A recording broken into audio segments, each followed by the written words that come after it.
The Eternal Night's command center pulsed with an ominous crimson glow, casting elongated shadows across the chitinous forms of the Drachnid crew.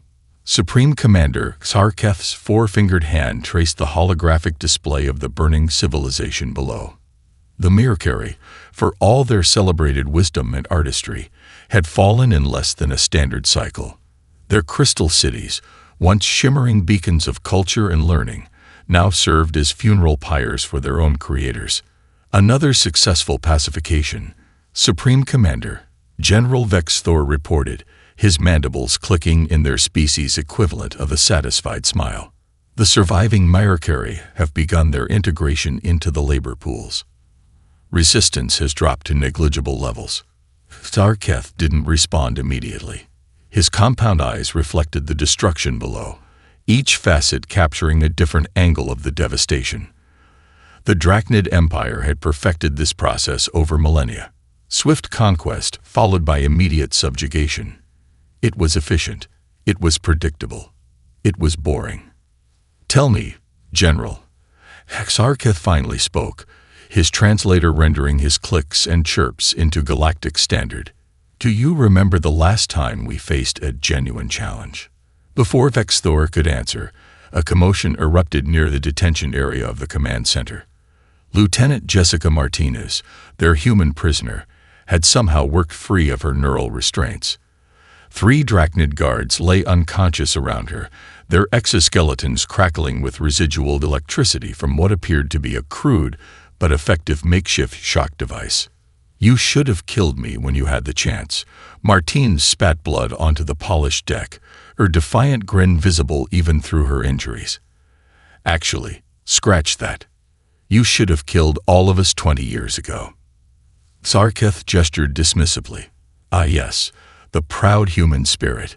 We remember Earth well, Lieutenant." A moderately interesting diversion that ultimately proved as futile as all the others. "Though I must admit, your species showed unexpected resilience." Martinez's laugh echoed through the command center, causing several junior officers to shift uncomfortably. "Unexpected resilience. That's rich. You really don't get it, do you? Earth wasn't a lesson in human resilience. It was your Empire's first lesson in human vengeance." The main display flickered, drawing Sarketh's attention. For a fraction of a second, he thought he saw something. A shadow where there should be stars.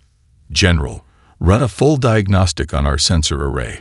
"Already done, Supreme Commander. We're detecting some quantum fluctuations, but they're within normal parameters for post-bombardment atmospheric conditions." Vex Thor paused, mandibles twitching. "Though, there is something odd about the pattern." Martinez pushed herself to her feet, ignoring the weapons trained on her. "You know what your Empire's biggest mistake was? Not the invasion. Not the bombardment. Your biggest mistake was leaving survivors who had nothing left to lose and everything to learn from your technology." The fluctuations increased. Across every screen in the command center, interference patterns danced and shifted. Sarketh felt something he hadn't experienced in centuries. Uncertainty. "Your second biggest mistake," Martines continued, her smile growing wider. "Thinking humans would break like all the others. We don't break, Commander. We adapt. We evolve. We overcome. And for 20 years, we've been doing just that." The sensors screamed to life. Where there had been empty space moments before, thousands of ships materialized simultaneously. Their design was wrong, hybrid, impossible combinations of human ingenuity and stolen Drachnid technology, twisted and improved in ways that made Sarketh's compound eyes struggle to process what they were seeing. "This is Admiral James Walker of the Human Space Force."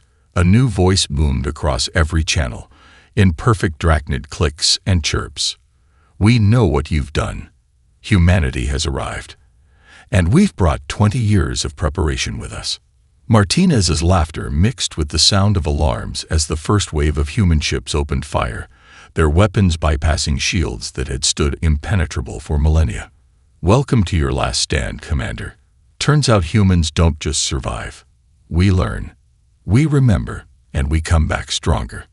The last thing Supreme Commander Tarketh saw before the emergency protocols engaged was the sight of his impregnable flagship being systematically dismantled by weapons he had never imagined possible, wielded by a species he had gravely underestimated. Admiral James Walker traced his fingers along the smooth, hybridized control interface of the HS Normandy's command chair.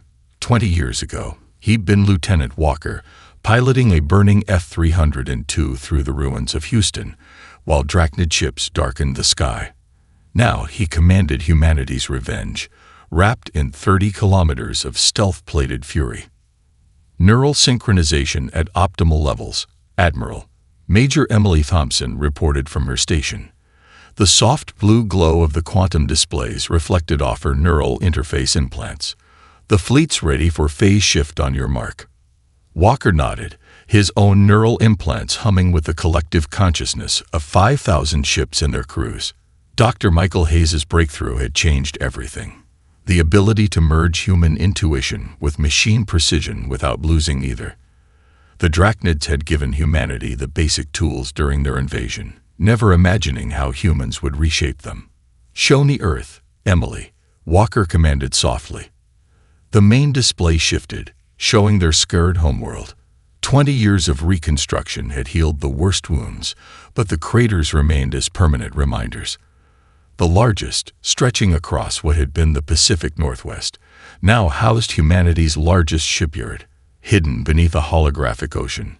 "Remember when they thought those craters would break us?" Emily's voice carried a hint of pride. "Instead, we turned them into fortresses, built our future in the ashes they left behind." Walker stood, his uniform bearing the patches of both Earth's old and new military forces. "Signal the fleet. It's time for the ghost ships to show themselves." Across the vast expanse of space, 5,000 vessels shimmered into visibility. Each one represented a perfect fusion of stolen Drachnid technology and human innovation. Where the aliens built rigid, hierarchical systems, humans created adaptive networks. Where they relied on pure computing power, humanity added intuition and creativity. Neural handshake complete. Dr. Hayes's voice came through the command network. From his position in the fleet's technology hub, he monitored the revolutionary system that allowed humans to think at machine speeds. All ships reporting green on the quantum mesh. Walker felt the familiar sensation as his consciousness expanded, touching the minds of his crew and his ship simultaneously. The Normandy wasn't just a vessel anymore. It was an extension of human will, more responsive than any pure AI or traditional control system could achieve. "Sir," Emily's voice cut through his thoughts.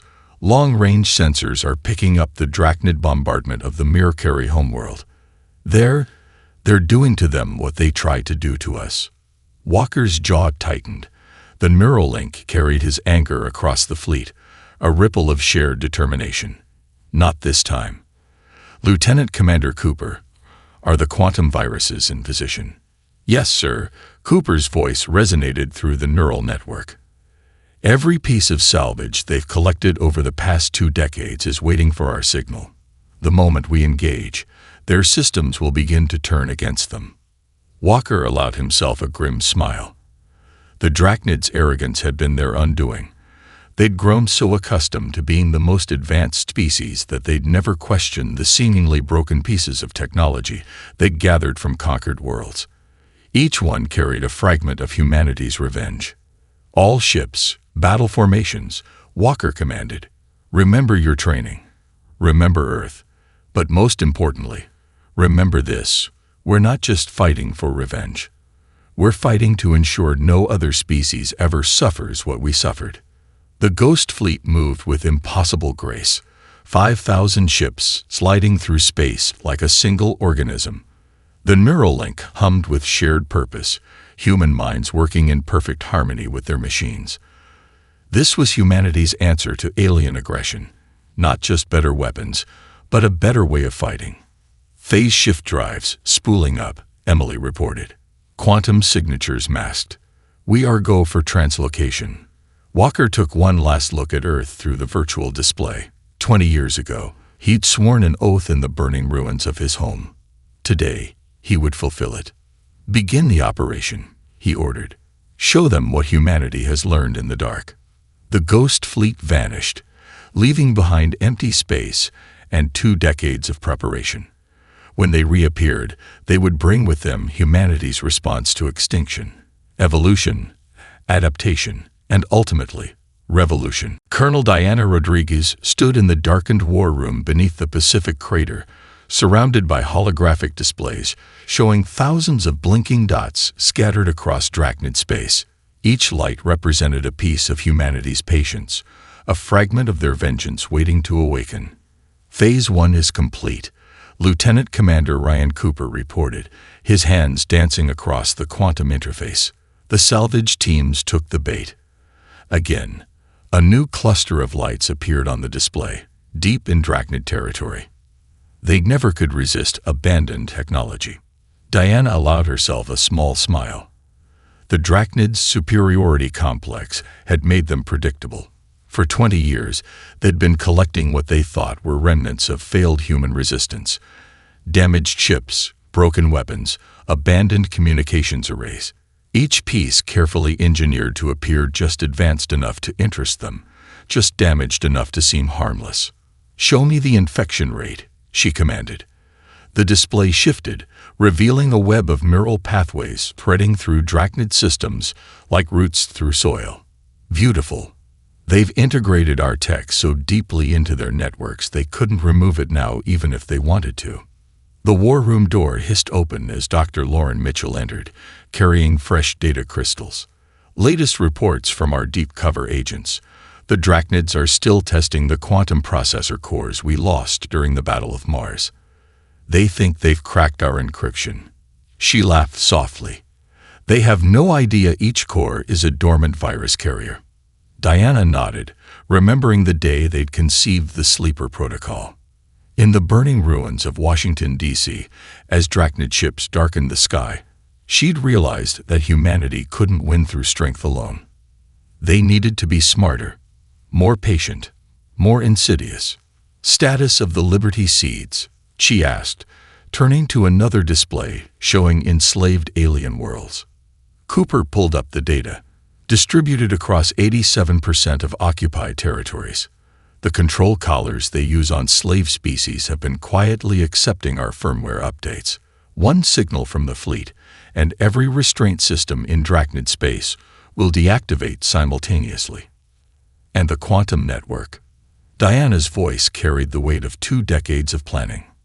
Dr. Mitchell stepped forward, activating a deeper layer of the holographic display. "It's beautiful, Colonel. Each piece of salvage we've allowed them to find contains a fragment of our quantum computing network. They've spent 20 years essentially building our command and control system for us, thinking they were studying our technology." The display showed the true nature of the infection, not just viruses or sleeper codes, but a vast, distributed quantum computing system.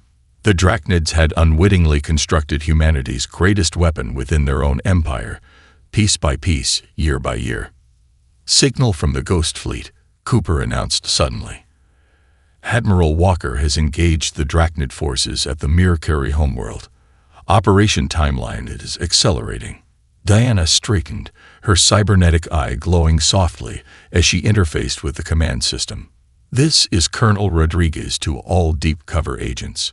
Execute Protocol Awakening. Authorization code, Phoenix Rising." Across Drachnid space, seemingly harmless pieces of human technology began to wake up. Quantum processors hidden in salvaged chips activated. Communication arrays thought to be broken began broadcasting on frequencies the Drachnids couldn't detect. Every fragment of the virus network came alive, reaching out to connect with its siblings. Infections spreading at predicted rates, Dr. Mitchell reported, watching the cascade of activations across the display. Their own security systems are distributing our code faster than they can detect it. 20 years of backdoors are opening simultaneously. Diana watched as the lights representing their sleeper agents turned from dormant blue to active red. This was humanity's true weapon, not the Ghost Fleet, not the neural interfaces, but patience. The willingness to spend 20 years weaving a web so fine and so vast that the Drachnids would never see it until it was too late. "Send word to Admiral Walker," she commanded. "The sleeper protocol is active. Operation Swift Oblivion is now irreversible." She paused, watching the infection spread across the galaxy. "Let's show them why you should never leave humans alive to plot revenge." The war room hummed with activity as humanity's longest-running operation entered its final phase. In the depths of space, the Ghost Fleet engaged the Drachnid forces directly while 20 years of careful planning began to unravel an empire from within. Captain Ashley Roberts watched through her neural interface as the Drachnid dreadnought tried to track her squadron's movement patterns. The massive alien vessel, bristling with weapons that could vaporize continents, was being outmaneuvered by ships smaller than its own escort fighters. "Firefly Squadron, execute pattern Delta 7, she commanded through the neural link. Her 12 pilots responded instantly. Their consciousness merged with their ships through Dr. William Anderson's quantum tunneling systems. The small dart-like vessels moved in ways that defied conventional physics, leaving phantom images in their wake. "They still can't track us, Cap." Lieutenant Sarah Foster's thoughts echoed through the neural network. "Their targeting systems are designed for capital ships and fighters. They never conceived of anything our size being a threat." Ashley smiled as her squadron danced through the space between the Drachnid's energy bolts. The aliens had built their entire combat doctrine around overwhelming force and superior technology. They'd never considered that humans would take their designs in such a radically different direction. "Execute phase shift on my mark," she ordered, watching as the dreadnought's shield patterns fluctuated. Dr. Anderson's breakthrough had changed everything. The realization that Drachnid shields had microscopic fluctuations that could be exploited by ships small enough to slip through. The Fireflies moved as one, their hybrid drives humming with power. Each ship was a marvel of human engineering, no longer than 20 meters, crewed by a single pilot whose neural patterns were perfectly synchronized with both ship and squadron. They were too small for the Drachnids to target effectively, too fast for conventional tracking, and about to prove far more deadly than their size suggested. Phase shift in 3, 2, 1. Mark. 12 ships vanished simultaneously, their quantum signatures scattered across multiple dimensions. The Drachnid dreadnought's sensors, designed to detect ships thousands of times larger, registered nothing. When the Fireflies reappeared, they were inside the alien vessel's shields. "Initiate breach protocol," Ashley commanded. Her squadron split into pre-assigned teams, each targeting specific systems they'd spent years learning to identify. Their weapons were tiny by capital ship standards, but with Dr. Anderson's quantum tunneling technology, they didn't need to be large. Each shot phased directly through the dreadnought's hull, appearing inside critical systems. "Engine core breached," reported Lieutenant Marcus Chen, his ship spiraling through a complex evasion pattern. "Quantum cascade initiated." "Weapons control center neutralized," Lieutenant Foster added. "Their targeting systems are completely blind." Ashley guided her ship through a series of impossibly tight maneuvers, her human reflexes enhanced by the neural interface, until ship and pilot moved as one perfect organism. The Drachnids had never imagined warfare like this, had never conceived that their massive, powerful vessels could be defeated by ships they could barely detect. "Command center located," she announced, her sensors picking up the distinctive energy signature of the Drachnid leadership's neural networks. "Executing final approach." Her ship phased through 3 decks of armored hull, reappearing directly in front of the dreadnought's bridge. Through the quantum-enhanced sensors, she could see the Drachnid commander's mandibles clicking in confusion and rage. They still didn't understand how their impenetrable fortress was being dismantled by vessels they considered little more than insects.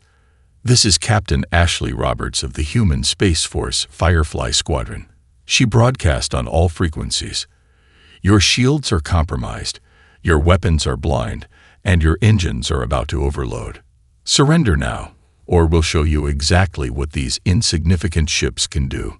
The Drachnid commander's response was predictable. A full barrage from every remaining weapon. Ashley's squadron danced through the fire, their neural interfaces allowing them to react faster than any organic or artificial pilot could alone. Each shot from the massive alien guns passed through empty space as the Fireflies phased in and out of conventional reality. They never learn. Ashley sighed. Fireflies, execute final protocol. Show them why size doesn't matter when you've got human ingenuity on your side. 12 small ships, each carrying the most advanced technology humanity had ever developed, moved in perfect synchronization. The Drachnid dreadnought, pride of their fleet, was about to learn that in the new era of warfare, vigor didn't mean better. Sometimes, victory came in packages small enough to slip through the cracks in an empire's armor. Commander Nathan Black's fingers danced across the holographic interface as streams of quantum data flowed through the neural network. From his position in the cybernetics hub aboard the HS Nightshade, he watched as 20 years of carefully planted code came alive. Liberty Protocol initiating across sectors 7 through 13, reported Lieutenant Jennifer Hayes, her cybernetic implants glowing as she channeled massive data streams. The Drachnid control networks are falling like dominoes. Nathan smiled as he watched the cascade of system failures spreading across the galactic map. Show me the slave collar network, he commanded. The display shifted, revealing millions of blinking dots representing enslaved beings across hundreds of worlds. Executing master override, Jennifer announced. Her hands moved in complex patterns through the holographic controls. Deploying Freedom Virus in 3, 2, 1. Across Drachnid space, control collars suddenly went dark. In mines, factories, and labor camps, millions of beings felt the weight of technological slavery fall away. But that was just the beginning. Phase 2, Nathan ordered. Release the truth protocols. Every communication device in Drachnid territory, from personal terminals to massive public displays, began broadcasting the same message. Videos of Earth's resistance, documentation of Drachnid atrocities, and most importantly, proof that the supposedly invincible empire could be defeated. Sir, called out Lieutenant Marcus Rodriguez from his station, we're detecting massive spikes in underground communication networks. The enslaved species are using our pre-planted quantum channels. They're organizing. Nathan nodded, remembering the years spent preparing for this moment. Give them access to the tactical databases. Show them everything we learned about fighting the Drachnids. Let them see how humanity turned defeat into preparation for victory. The Cyber Warfare Center hummed with energy as centuries of Drachnid control began to unravel. Security systems turned against their masters. Automated defenses protecting slave quarters suddenly recognized their operators as threats. 20 years of hidden code, planted by human agents and their alien allies, awakened simultaneously. Commander, Jennifer's voice carried a note of excitement. The Vexery Resistance has made contact. They've seized control of 3 major mining complexes in the Orion Arm. They're requesting tactical support. Give them everything, Nathan commanded. Security protocols, defense overrides, communication frequencies. Show them how we learn to fight back. On his primary display, Nathan watched as the Liberation Network expanded exponentially. Each freed slave colony joined the quantum mesh, adding their own knowledge and experience to the shared database. The Drachnids had created an empire based on isolation and control, now that control was becoming their greatest weakness. Sir, incoming message from the Mirror-Carry Resistance, Marcus reported. They've accessed the weapons caches we hidden in their crystal mines. Uprising has begun in 6 major cities. Nathan's fingers flew across the interface, directing streams of tactical data to the newly formed resistance groups. Send them the combat protocols. Show them how to use Drachnid weapons against their former masters. Lieutenant Hayes, activate the emergency broadcast network. Jennifer nodded, initiating the system they'd spent decades building. Broadcasting on all frequencies, sir. Every species that ever suffered under Drachnid rule is about to learn that they're not alone anymore. The message was simple but powerful. Humanity had found a way to fight back, and they were sharing everything they'd learned.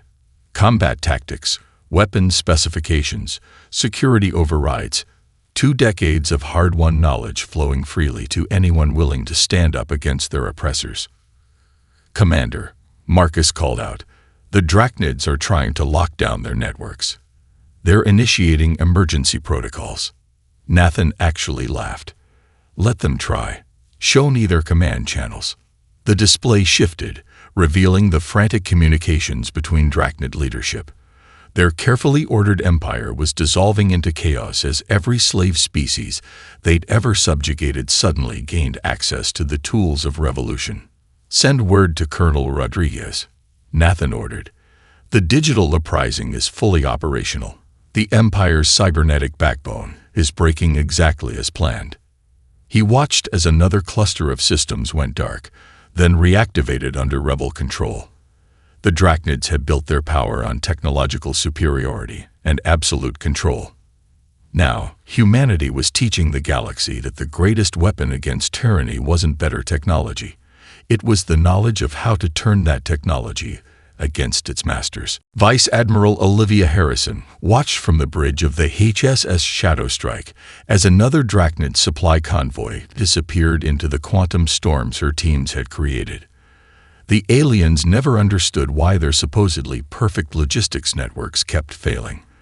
They couldn't comprehend warfare that didn't involve direct confrontation. "Colonel Murphy's team has successfully redirected the 19th Fleet's supply lines," reported Commander Rachel Stevens, her holographic avatar flickering with encrypted data. "The Drachnids are burning through their resources trying to track phantom raids that never existed." Olivia nodded, studying the strategic display where thousands of small resistance cells operated independently yet in perfect synchronization. Status of Operation Mindstorm. Lieutenant Sarah Anderson's psychological warfare broadcasts have destabilized 3 more sector commands, Rachel answered. "The Drachnids can't understand how their encrypted channels are being used against them. Their own troops are starting to question their superiority." The War Room's displays showed the true scope of humanity's shadow campaign. While the Ghost Fleet engaged in visible battles, countless smaller operations were dismantling the Empire's infrastructure. Every supply line redirected, every communication intercepted, every security system compromised. Death by 1,000 cuts. "Show me the resistance network," Olivia commanded. The strategic display shifted, revealing a web of indigenous uprising forces across Drachnid space. Each group operated independently, using techniques perfected during Earth's darkest days. "The Lyran rebels have adapted our tunnel warfare tactics," reported Captain Michael Torres from his ground station. "They're using the Empire's own mining networks as resistance highways. The Drachnids can't pursue them without collapsing their own infrastructure." Olivia smiled grimly. "Just like the London Underground during the invasion. Upload the next set of tactical packages to all resistance cells. Let's show them how humans learn to fight in the dark." The display updated as new combat protocols spread through the quantum mesh. Human veterans had spent years teaching alien resistance fighters everything they'd learned about asymmetric warfare. The Drachnids, used to fighting conventional battles, found themselves facing an enemy that refused to play by their rules. "New reports from Sector 7, Rachel announced. "The Drachnid 19th Fleet just spent 3 days chasing sensor ghosts planted by Lieutenant Anderson's team. Their fuel reserves are critical, and their crews are showing signs of psychological breakdown." "Perfect," Olivia responded. "Initiate Phase 3 of Operation Fracture. Let's see how they handle fighting enemies they can't even prove exist." Across Drachnid space, carefully orchestrated chaos unfolded. Supply ships arrived at empty coordinates. Defense fleets responded to phantom attacks. Communication networks carried orders that seemed to come from command but led to disaster. The Empire's greatest strength, its rigid, hierarchical structure, became its greatest weakness. Message from Colonel Jack Murphy's ground teams, Captain Torres reported. "The Drachnid ground forces are starting to fragment. They're seeing human guerrilla tactics in every shadow, but they can't adapt fast enough to counter them. Olivia studied the reports flowing across her neural interface. The Shadow campaign was working exactly as planned. While the Ghost Fleet engaged in spectacular battles that captured the Drachnid's attention, her teams were quietly dismantling the Empire's ability to function. "Launch the next wave of quantum mines," she ordered. "Let's give them some real shadows to chase." The strategic display lit up as thousands of miniature devices activated across Drachnid space. Each one was programmed to generate false sensor readings, creating phantom fleets and non-existent battles that would force the Empire to waste resources responding to threats that didn't exist. "Vice Admiral," Rachel's voice carried a note of satisfaction. "Colonel Murphy reports that the Drachnid command structure is showing signs of systemic collapse. They can no longer trust their own sensor data, supply lines, or communication networks." Olivia allowed herself a moment of grim satisfaction. The Drachnids had expected humanity to fight like all their other conquests, with direct force and desperate last stands. Instead, they'd encountered an enemy that turned their own empire into a weapon against them. "Send word to Admiral Walker," she commanded. "The Shadow campaign has achieved its objectives. The Empire is bleeding from wounds they can't see, fighting enemies they can't find, and losing battles that never existed. They're ready for the final phase." Operation Director Catherine Mitchell stood in the Quantum Command Center as Supreme Commander Xarkath's transmission echoed through the neural network. The Drachnid leader's mandibles clicked with rage as he announced his final solution: the deployment of planet-killer weapons against civilian populations. "Exactly as predicted," Catherine murmured, her cybernetic eye scanning the tactical displays. "Lieutenant Parker, initiate Phoenix Protocol. Authorization code: Earth's Revenge." Around her, the combined quantum computer network hidden throughout Drachnid space for 2 decades began its awakening sequence. Each compromised component, every Trojan processor, all the backdoors they'd carefully planted, everything activated simultaneously. "Ma'am," Commander David Chen reported from his station, "the Drachnids have launched planet-killer platforms from their primary weapons facilities, tracking 37 separate launches." Catherine's expression remained calm. "Show me the targeting vectors." The holographic display expanded, showing the predicted paths of the Drachnid superweapons, each one headed toward a populated world, carrying enough destructive power to crack a planet's crust. The Drachnids thought this would be their trump card, their way of forcing humanity to back down. "They still think this is about winning battles," Catherine said softly. "They never understood we were playing a different game entirely." Execute Phase 1. Across Drachnid space, hidden quantum processors buried in their own weapons systems came alive. 20 years of careful planning, of letting them capture and study seemingly broken human technology, reached its culmination. "Planet-killer platforms are responding to our override codes," Lieutenant Sarah Parker announced, her fingers dancing across the neural interface. "Control systems compromised. Weapons are now under our command." Catherine nodded. "Show me the Drachnid command channels." The displays shifted, showing the panic spreading through the alien empire's leadership as they realized their ultimate weapons no longer answered their commands. Every safeguard they'd built, every security system they'd trusted, had been compromised years ago. "Director," Commander Chen called out. "Admiral Walker reports the Ghost Fleet is in position. Vice Admiral Harrison confirms all Shadow operations are ready. Colonel Rodriguez signals the sleeper protocols are fully active." 20 years, Catherine said, watching the chaos spread. 20 years of planning, of hiding, of letting them think they'd won. Phase 2. Execute Earth's Echo. The quantum network pulsed with power as it initiated the master stroke of humanity's revenge. Every piece of technology the Drachnids had salvaged from Earth's resistance, every component they'd studied and integrated into their own systems, became a key to their destruction. "Their entire defense grid is compromised," Parker reported with quiet satisfaction. "Quantum cascades are spreading through their networks faster than they can isolate them. Their own security systems are turning against them." Catherine watched as the Empire's technological infrastructure began to collapse. Ships lost power as their quantum cores received new programming. Defense stations targeted their own fleets. Communication networks broadcast the truth of their atrocities across every channel. "They're trying to initiate emergency protocols," Chen announced, attempting to purge their systems. "Let them try," Catherine replied. "Show me the infiltration web." The display shifted again, revealing the true extent of humanity's patience. The quantum virus wasn't just in their weapons or their ships. It had spread through every piece of technology they'd touched in the past 20 years. Their entire civilization had become a weapon turned against them. "Director," Parker's voice carried a note of triumph. "Final confirmation. The Planet Killer platforms have been fully reprogrammed. Awaiting your command." Catherine stepped forward, her hand hovering over the quantum interface. This was humanity's answer to extinction.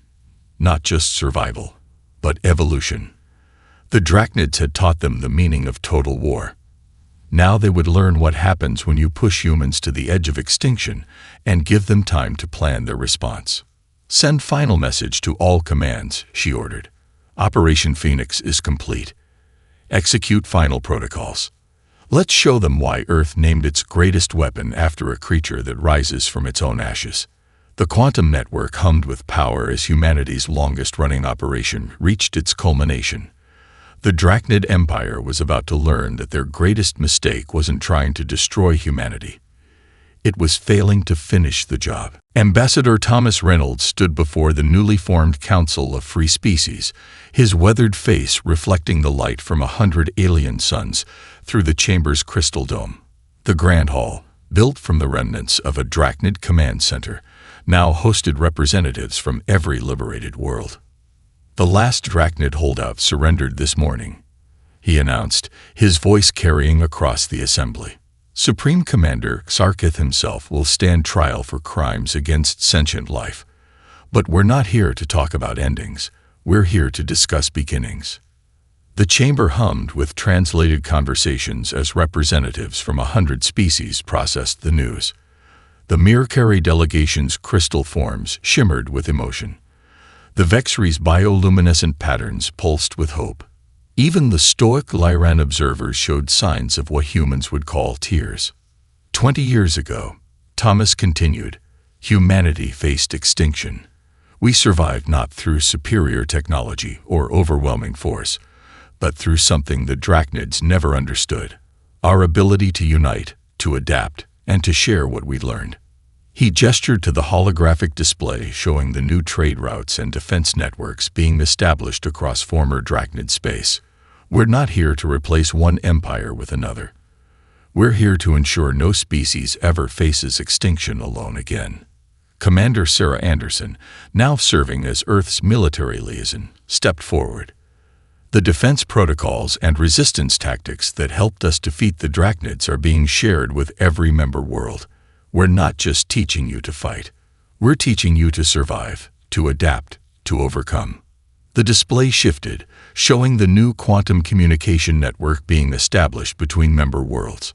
Unlike the Drachnid's rigid hierarchy, this system was decentralized, allowing every species to maintain their independence while remaining connected to the whole.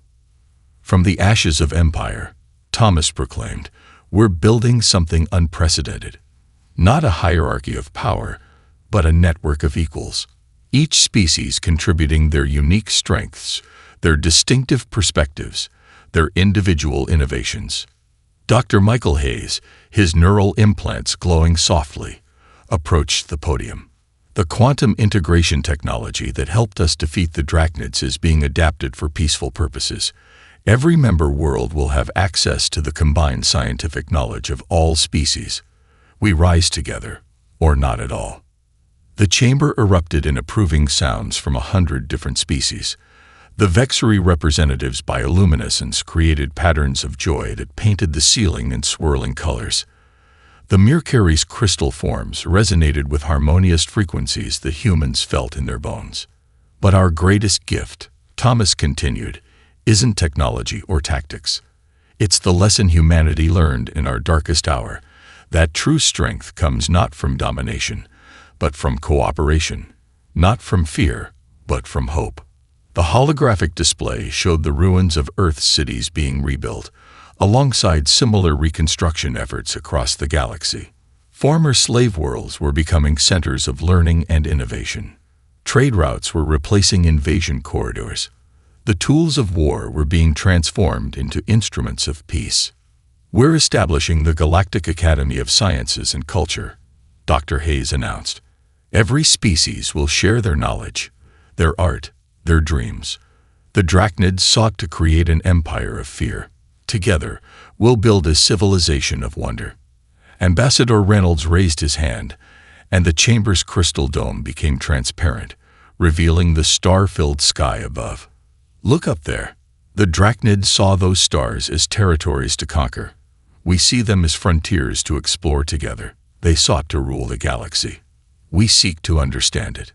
The assembly rose as one, 100 species united not by force or fear, but by shared purpose and hope. The Mirkari's crystal songs merged with Vexri light patterns and human voices in a spontaneous celebration of freedom. "This is humanity's true victory," Thomas concluded. "Not the defeat of an empire, but the birth of something greater." The Drachnids never understood that their greatest mistake wasn't leaving survivors. It was giving us a reason to unite the galaxy against them. As the celebration continued, Ambassador Reynolds watched the representatives of former enemy species embracing, sharing stories, and planning a future together. Humanity had done more than survive. They had shown the galaxy a better way to live. The stars above weren't just lights in the darkness anymore. They were beacons of hope, calling all species to explore, to learn, and to grow together.